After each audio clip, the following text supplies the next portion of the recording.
안녕하세요, 산골 자연농부입니다. 자, 오늘 또 이제 자두나무 밭에 왔습니다. 자두나무 밭에서 또 오늘도 간단하게 여러분들에게 한 가지 말씀드릴 게 있어서 지금 영상을 촬영하고 있습니다. 무슨 얘기냐면요, 오늘은 이 자두나무의 이 자두나무 뿌리에 대해서 여러분들에게 한번 말씀을 드려보겠습니다. 지극히 상식적인 거고 다 아시는 분은 아시고 계시지만, 그래도 우리가 자두농사를 하면서 이 자두나무 뿌리가 어떻게 형성되어 있는지 이거를 알고 나만 농사를 짓는데 상당히 좀 도움이 되고 보탬이 될 것 같아서 오늘 영상을 촬영하게 됐습니다. 자, 이 자두나무 뿌리는요, 핵가루입니다. 복숭아, 자두, 매실, 이런 핵가루, 이런 과일은 뿌리가 전부 정근성으로 되어 있습니다. 정근성으로 이루어져 있습니다. 분포가 되어 있죠. 정근성이라는 것은 뭐냐 하면, 자, 뿌리가 지표면에 이렇게 10cm, 15cm 넓게 이렇게 지표면에 퍼져 있다는 이런 얘기입니다. 이런 걸, 이렇게 형성되어 있는 나무를 정근성 뿌리라고 그럽니다. 그래서 우리 자두나무도 정근성으로 뿌리가 형성되어 있습니다. 그래서 즉 말하면은 우리가 비료를 주거나 자두나무 가원에 퇴비를 주거나 영양제를 줄 때, 자, 어느 곳에 어느 지점에 초점을 맞춰서 비료를 주느냐, 이게 중요하고요. 또 기술센터에 가면은 해주시잖아요. 이 토양 검사, 흙을 파서, 자두나무 밭에 흙을 파서 이 흙에 어떤 영양분이 어떻게 분포가 되어 있는지 이 성분을 알기 위해서 기술센터에 가서 흙 표본을 파가지고 가서 이렇게 검사를 할 때도 어느 지점에 나무가 이렇게 있으면 바로 나무 옆에 파는지, 안 그러면 여기 이쪽에 어느 지점에 파서 그 흙을 표본을 채취해서 가져가서 하는지, 이런 거에 대해서 좀 간단하게 좀 우리가 알아보겠습니다. 그러면 첫 번째로 자두나무 뿌리를 왜 알아보는지 말씀드렸고, 자두나무 뿌리는 두 가지로 되어 있습니다. 자, 큰 뿌리, 대근과 작은 뿌리, 아주 세근, 즉 말해서 세근이죠. 잔뿌리로 이렇게 형성이 되어 있는데, 큰 뿌리는 보면은 나무를 이렇게 지탱하는데 아무래도 도움을 주고 이렇게 버티겠죠. 그 큰 뿌리에 달린, 그 다음에 잔뿌리, 이 세근들은 무수히 많이 있습니다. 근데 이 세근, 잔뿌리가 굉장히 중요합니다. 나무에서 이 잔뿌리에는 어떤 역할을 하느냐 하면은 수분이나 영양분을 빨아서 나무에 올려줘서 과일을 맛있게 한다든가, 나무를 튼튼하게 한다든가, 수세를 조절한다든가, 이런 역할을 하기 때문에 세근이라는 잔뿌리가 상당히 굉장히 중요합니다. 그래서 우리 세근이 넓게 이렇게 잘 퍼져 가지고 발달이 잘 돼 있어야 나무가 아주 세력이 좋겠죠. 이런 나무는 예를 들어서 근현생이지만 상당히 밑에 한 3뼘 정도 되고요, 저희 뼘으로 3뼘 이상이 됩니다. 이상이 되면서 상당히 굵고, 이 주지 4번 주지로 이렇게 형성을 시켜 놨지만 부주지가 굉장히 많아서 아주 결과지도 많고, 원래는 자두도 굉장히 많이 이렇게 냉해 피해도 없고 해가지고 열려 있습니다. 자, 이런 나무를 재탱하려면 뿌리가 제대로 많이 형성이 돼 있어 가지고 영양분을 공급을 제대로 해서 빨아 올려야 되겠죠. 그래서 오늘 뿌리에 대해서 말씀을 드리는데, 뿌리는 큰 뿌리와 작은 뿌리, 이렇게 두 가지로 형성이 되어 있다 그랬어요. 큰 뿌리는 나무 지탱하는 데 도움을 주고, 작은 뿌리는 영양분을 섭취하는데 상당히 주 역할을 하는 이런 뿌리입니다.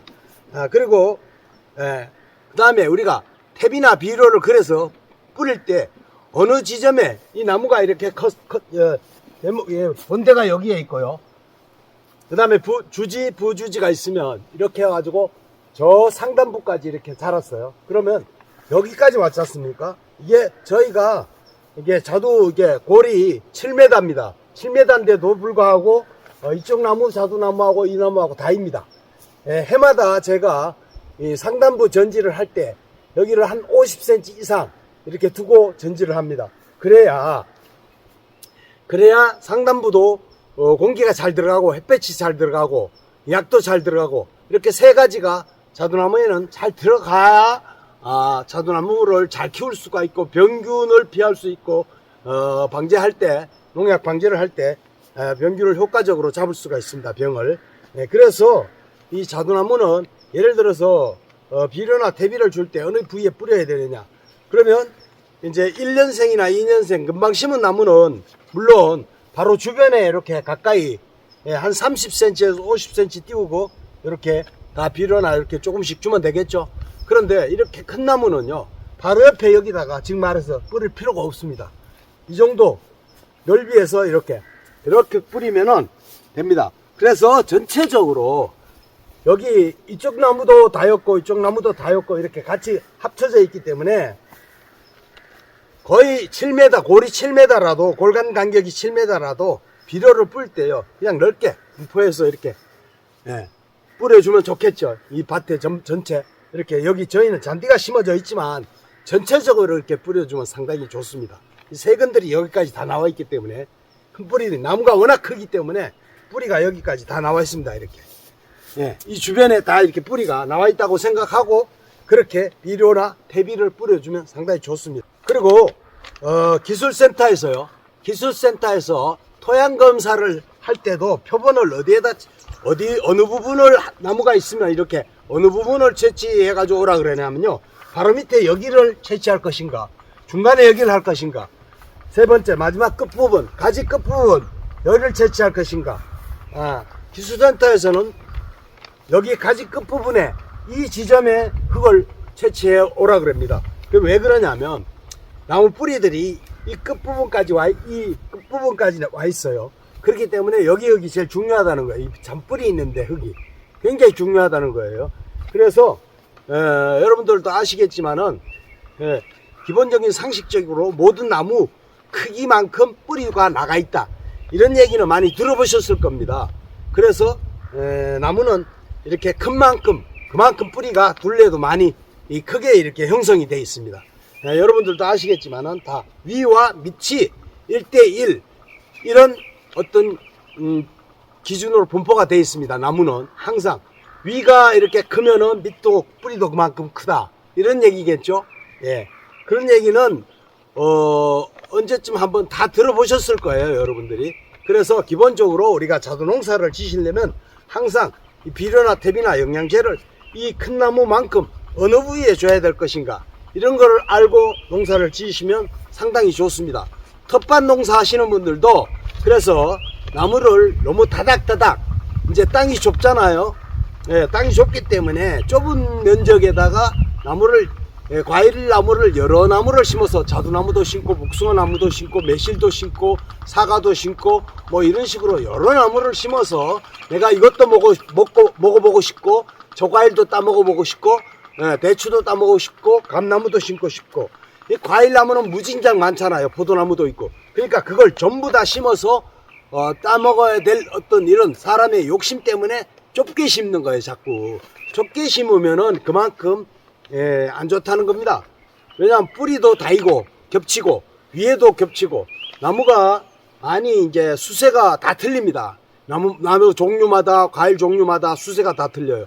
같은 나무라 그래도 어떻게 키우냐에 따라서 나무 수세라는 게 이게 틀려요. 그렇기 때문에 언제 심었냐, 몇 년생이냐, 여기에 따라도 수세가 틀리고요. 그러니까 여러분들이 텃밭 농사를 특히 하시는 분들도 충분한 간격을 두고 나무를 식재하셔서 키우시라는 거예요. 그래야 제대로 맛있는 과일을 따먹을 수 있고, 그렇습니다. 그래서 우리 자두농사 하시는 분들은 주로 이 골간격을 7m, 6m, 최하 6m 정도는 하죠. 6m, 7m 하고요. 그 다음에 이 주간격, 나무와 나무 사이 간격은 저희 같은 경우에는 5m입니다만 5m가 너무 좁아요. 보통 한 7, 8m 하면 좋을 것 같아요. 7, 8m. 자, 이 기준은 어떤 품종을 가지고 얘기하냐면 자두 품종 중에서 추이나 도담, 중만생종 이상, 후무사, 왕자두, 이런 걸 가지고 말씀드리는 겁니다. 중만생종입니다. 추이는 만생종이고요. 도담 중만생종이고, 후무사 이런 거 중만생종이잖아요. 이런 중만생종 이후 만생종까지 이런 후무사, 도담, 왕자두, 추이, 여기까지는 세력이 굉장히 셉니다. 나무가, 자두나무가. 그래서 엄청 많이 큰다는 얘기예요. 그래서 그만큼 골간격도 좋아야 되고 주간격을, 나무와 나무 사이 주간격을 넓게 해서 키우라 이거죠. 위에 세력이 크다는 얘기는, 좋다는 얘기는 밑에 뿌리도 그만큼 많이 갑니다. 뿌리가 겹치면 안 좋겠죠. 왜 그러냐, 영양분을 조금 요만큼 줬는데 얘네 둘이 논아 먹겠죠. 밥 한 그릇 가지고 사람이 논아 먹는 거하고 똑같습니다. 그런 식으로 주기 때문에 어떤 기준을 잡아서 비료를 2주먹, 3주먹 줬는데 효과가 떨어질 수가 있어요. 그래서 나무를 넓게 심어서 그만큼 우리가 그 기준량을 가지고 퇴비를 주건 퇴비를 뿌리던 비료를 주건 이렇게 해서 나무 뿌리와 간격 이런 걸 잘 맞춰놓고 농사를 지으면 그만큼 이익이 되겠죠. 제일 중요한 게 식재 간격이겠죠. 나무 수세가 어느 정도 되는 나무냐 품종이냐 이걸 알고 간격을 잘 맞춰서 심으셔서 농사를 지으면 그만큼 굵은 과일 맛있는 과일을 딸 수가 있습니다. 그리고요 마지막으로 저희가 항상 그 자두농사를 하면서 병충해에 대해서 좀 많이 좀 걱정을 하고 텃밭 농사 하시는 분들도 병충해에 대해서 어떤 병충해는 어떻게 오며 어떤 약으로 하느냐 이것을 항상 걱정을 하고 누구든지 제일 관건일 거예요. 아마 자두농사 하시는 분이나 텃밭 농사 하시는 분들이 약을 잘 쳐야 농사가 됩니다. 그런데 자 기본적으로요 세균성 균 종류는 살균성 균 종류 병은요 비바람에 다 옵니다. 그러니까 지금부터 시작입니다. 비가 언제 어느 때 오고 장마철 특히 우기철 장마철에요. 비 오기 전에 약을 치시고 꼭 살포하시고 비 오고 나서 살포하시고 이런 식으로 약을 살포해 주시면 굉장히 좋습니다. 바람과 비에 의해서 세균성 무명병이나 천공병이죠.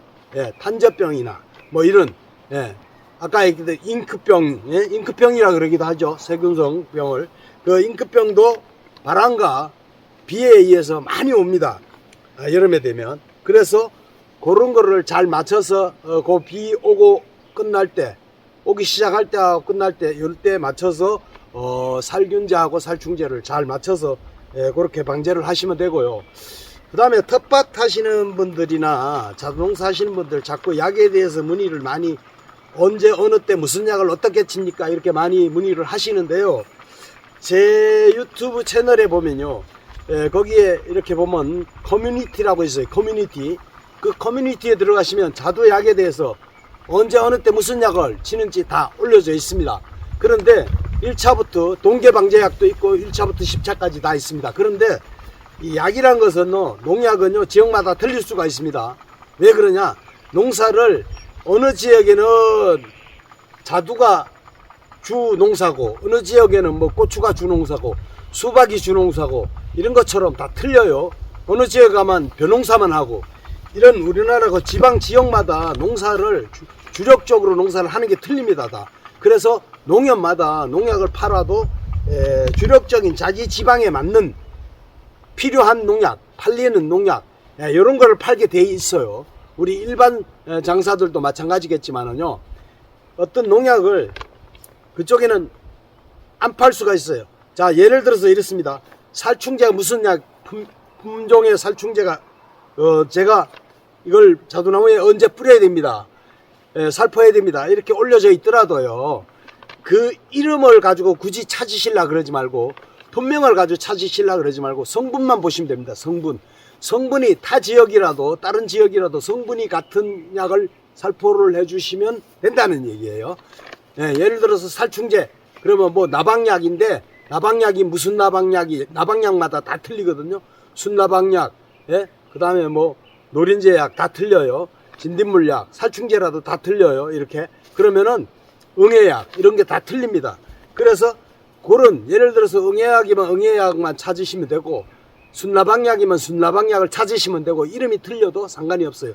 살균제도 마찬가지예요. 살균제도 어떤 잉크병에 좋은 약이 있고 그 다음에 탄저병에 좋은 약이 있고 다 틀리잖아요.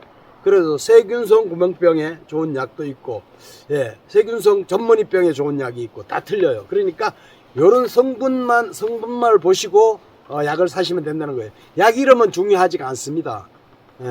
그러니까 그런 약을 잘 찾으셔서 농사하실 때 참고로 하시면 된다는 말씀을 드리고요.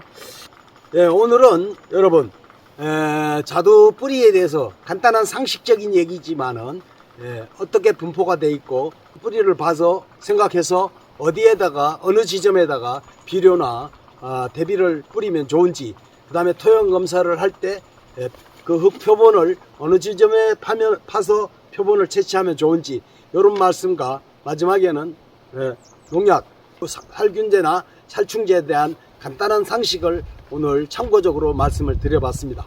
감사합니다.